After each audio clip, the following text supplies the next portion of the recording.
ये देखिए इलास्टिक हमारा लग गया। तो ये खींचने से क्या है ना, देखिए इतना कमर खिंचा रहा है तो कपड़ा जो है वो साथ में भी खिंचा रहा है, तो इस बीच का सिलाई नहीं टूटेगा खिंचाने पर। ये देखिए एकदम बराबर है। हाय गाइस, अस्सलाम वालेकुम, good morning, welcome to my new blog. आप सभी कैसे हैं? आई होप बहुत अच्छे होंगे, स्वस्थ होंगे, मस्त होंगे। और अभी सुबह के बज रहे हैं 9:30। आज महरीन स्कूल नहीं गई और हम लोग नमाज़ पढ़े सुबह में उठकर। उसके बाद दोनों माँ बेटी फिर से सो गए नमाज़ पढ़ने के बाद, और फिर उठे 8 बजे। 8 बजे के बाद फिर इधर उधर हो रहे थे और अभी जा रहे हैं हम लोग नाश्ता करने के लिए।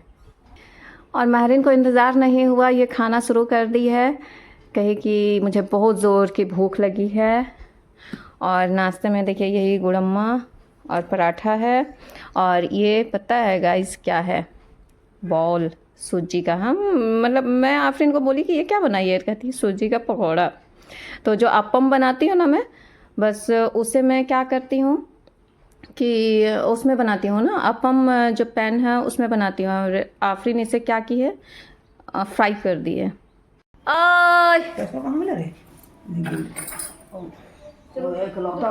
क्या हो रहा है? सिर्फ काम ढूंढते रहता है ना अरहान। चाकू? ओए बच्चा, तुम चाकू क्या करेगा रे? ओए भागा। ये क्या कर रहा है? ज्यादा गर्मी लग रहा है क्या? स्कूल से आ गया है और ये क्या कर रहा है? इसका तो बार बार पैर और चप्पल ही गंदा होते रहता है। सारा चप्पल लेके और धोते रहेगा। बाओ, लाइट नहीं है, सारा पानी बाओ। जा तो बेटा मोजा खोलो ना, बंद करो ना। अरे जा, लाइट नहीं है बेटा, सारा पानी बहा दो।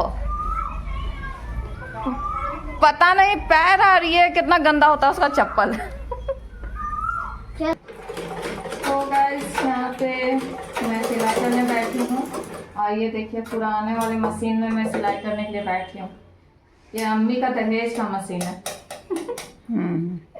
तो ये थोड़ा पुराना हो गया, उतना अच्छा से चलता नहीं है। उस समय भी कोई नहीं देता था दहेज में, लेकिन मेरे अब्बा दिए थे हमको। अम्मी को मिला था दहेज में सिलाई। मेरे ससुर बोले कि कुछ मत दीजिए, लेकिन दहेज में मशीन दे दीजिए आप एक ठो, ताकि पुराना फटा उटा कपड़ा अपना घर में सिलाई हो जाएगा। और काफ़ी यूज किए हम लोग इस मशीन को। और अभी क्या है ना, अभी इसमें मैं इसलिए बैठी हूँ ना, मुझे मन नहीं लगता इसमें। ऐसे हम लोग भी सीखे जो है ना, इसी मशीन से सीखे। वो मशीन तो बाद में मैं ली थी, मतलब मैं क्या, मतलब शादी में मिला था क्या क्या बोलती हूँ। और यहाँ पे इसलिए मैं बैठी हूँ ना कि इसमें धागा लगा हुआ था। अम्मी इस मशीन में सिलाई कर रही थी, धागा लगा हुआ था, तो अब उस मशीन में सिलने के लिए क्या धागा लगाने। मेरी देवरानी और हम लोग दोनों बहुत इसमें दोनों गोतनी खूब कपड़ा सिलाई की, बहुत सिलाई की है इसमें। अभी भी मेरा मशीन इतना दिन चल रहा है। मशीन तो बूढ़ा हो गया, अम्मी भी बूढ़ी हो गई तो मशीन भी बूढ़ा हो गया, लेकिन चल रहा है। और शादी में भी इससे 1 महीना पहले ले आया गया था, ताकि मेहमान लोग का कपड़ा इसे में सिला जाए। देखिए अम्मी सारा चीज बता दे रही है गाइस, सारा चीज बता रही है अम्मी। बेटा, बहू, समधी, सब बेटी, दामाद, कपड़ा सिला गया था इसी मशीन में। लेना देना सब कपड़ा इसी में सिलाया था। मेरा भाई सिला था सब कपड़ा। सोचिए, अम्मी का दहेज का मशीन और इसी मशीन में अम्मी के शादी का सारा कपड़ा सिलाया, सारे रिश्तेदारों का कपड़ा सिलाया गाइस, सारे रिश्तेदारों का कपड़ा सिलाया। मेरे मामा का बेटा सब सिले थे। चलिए मैं फटाफट इसमें इलास्टिक बैठा लेती हूँ। और इलास्टिक बैठाने के लिए क्या करना है ना, एक बार में सारा में मुड़ता नहीं है। यहाँ पे दिखाइए, यहाँ पे देखिए इतना में मुझे मोड़ना है, तो मैं इतना मोड़ के एक बार चला रही हूँ। उसके बाद यहाँ पे इस तरह से इलास्टिक डाल के और यहाँ से इसे मोड़ूंगी। तो एक बार ये साइड वाला जो किनारी होता है ना, इसे इस तरह से मोड़ लेने से तो इलास्टिक बैठाने में आराम होता है। तो इसलिए मैं वहाँ पे नाप ली हूँ और नापने के बाद इतना मोड़ के और सिलाई कर दे रही हूँ पहले। ये देखिए मशीन की आवाज़ भी कैसे है, आवाज़ भी चेंज हो गया गाइस। जैसे बूढ़ा होने पर इंसान का आवाज़ चेंज हो जाता है ना, वैसे इस मशीन का भी आवाज़ चेंज हो गया है बूढ़ा होने पर। तो चलिए मैं सिलाई कर लेती हूँ। तो ये देखिए, ये वाला जो किनारी था ना, ये मैं सिल ली हूँ। अब इलास्टिक बैठाना है। ये मैं आज के ब्लॉग में दिखाऊंगी कि इलास्टिक कैसे बैठाते हैं। और फिलहाल आप दिन लेकर आई आम का शरबत, तो आम का शरबत पी रहे हैं हम लोग। तो गाइस, आज मैं इलास्टिक लगाना बताऊंगी। हालांकि ब्लॉग चैनल में सब नहीं होता है, लेकिन फिर भी देखिए मैं बता रही हूँ। ये जैसे सलवार मैं उल्टा साइड से सिलाई कर रही थी ना, ये देखिए मैं सीधा कर ली। और सीधा करने के बाद क्या है, ये वाला जो भाग है इसे उठा लेना है। और ये किनारी तो मैं सीधी ली थी। इलास्टिक को देखिए यहाँ गोल करके ज्वाइंट कर ली हूँ। उसके बाद क्या है, इस तरह से एक भाग को पकड़ना है यहाँ पे, और बराबर यहाँ पे इलास्टिक देखिए इतना आ रहा है। इतना मैं एक्स्ट्रा कपड़ा रखी हूँ सिलाई करने के लिए, थोड़ा सा 1/2 इंच के जैसा। उसके बाद यहाँ पे इस तरह से इसका किनारी मतलब ऐसा चलाना है ना। यहाँ नजदीक लगे, मेरी अम्मी रिकॉर्डिंग कर रही है गाइस, मेरी पढ़ाई कर रही है ना। तो यहाँ पे देखिए इलास्टिक मेरा यहाँ तक आ रहा है और इतना मेरा एक्स्ट्रा कपड़ा है। तो यहाँ जो सिलाई करना है ना, इस तरह से मैं खींचते हुए ले जाना है और इलास्टिक के ऊपर सिलाई नहीं चढ़ना चाहिए। ये देखिए यहाँ तक ये है ना। मैं अपने बड़े वाले मशीन में मोटर से भी सिलाई कर सकती थी, लेकिन बहुत फास्ट मुझे दिखाना नहीं है। तो देखिए फिर यहाँ प्लेन हो गया, तो इसे क्या करना है, इस तरह से खींचना है। ये देखिए इस तरह का हमारा ये बन रहा है ना। तो इसी तरह से पूरी गोलाई को सिलाई में कर लेते हैं। तो इस तरह से इलास्टिक बैठाने के बाद देख रहे हैं कि इस साइड में क्या है ना, प्लेन हो गया, इस साइड में प्लेट्स आ गया है। तो इसको क्या करना है, इस तरह से 2-3 जगह से बराबर करना है। बराबर कर देना है ऐसे खींच के। और खींचने के बाद क्या है ना, ये चीज़ ज़रूर मिलाना चाहिए।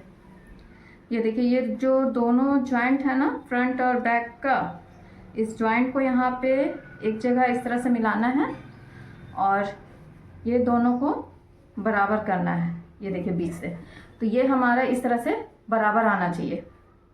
फ्रंट और बैक का सिलाई यहाँ पे मैच करना है, ऐसे इस तरह से मिलाना है, ताकि हमारा जो प्लेट्स है वो उसी का नाप है ना, कमर है ना, वो ठीक था। उसके बाद यहाँ पे देखिए, और ये इलास्टिक का जो बीच का सिलाई होता है ना, ये सिलाई हमेशा बड़ा करके चलाना चाहिए गाइस। कुछ कुछ छोटी छोटी बातें हैं जो मैं बता रही हूँ, और ये चीज़ ना मोटर से बहुत अच्छा ही चलता है। तो करना क्या है, ज़्यादा दूर में नहीं, यहाँ से देखिए इस जगह से हमें इतने ही दूरी पे पकड़ना है और इसे खींच लेना है इस तरह से पूरा, जितना खींच सकते हैं। मतलब मुड़ा हुआ कपड़ा पे सिलाई नहीं चलाना है। फिर देखिए इतना दूर है ना, तो ये इतना दूर से मैं नहीं खींचूंगी, इतना ही दूर खींच रही हूँ। इतना दूर में इस तरह से प्लेन करके उसके बाद चलाना है। फिर देखिए यहाँ पे आई हूँ, तो यहाँ मुझे इस तरह से टाइट करना है। देखिए तो इस तरह से क्या होता है ना, जब ये इलास्टिक खिंचाएगा तो कपड़ा भी प्लेन होता है। और इस तरह से अगर इसे खींच के नहीं चलाऊंगी, इसी तरह चला दूंगी, तो पहनने में जब खींचेगा ना इस तरह से कमर फैलाने से वो होगा क्या कि ये बीच का सारा सिलाई टूट जाता है। तो ये खींच कर चलाना बहुत ज़रूरी है। इलास्टिक बैठाने का मेन जो ट्रिक है और ये है, वो सारा चीज़ मैं इसमें बताई हूँ। मैं ब्लॉग भी अगर कुछ सीखने वाली बात बता दूँ, अगर कुछ भी आप लोगों को इससे बेनिफिट होना गाइस, कमेंट ज़रूर कीजिएगा, ज़रूर बताइएगा, क्योंकि मैं चाहती हूँ कि भाई सभी चीज़ ब्लॉग देखने से एंटरटेन भी हो, फ़ायदा भी हो। ये हमारा लग गया इलास्टिक, धागे को करना है कट, और ये देखिए इलास्टिक हमारा लग गया। तो ये खींचने से क्या है ना, देखिए इतना कमर खिंचा रहा है, तो कपड़ा जो है वो साथ में भी खिंचा रहा है।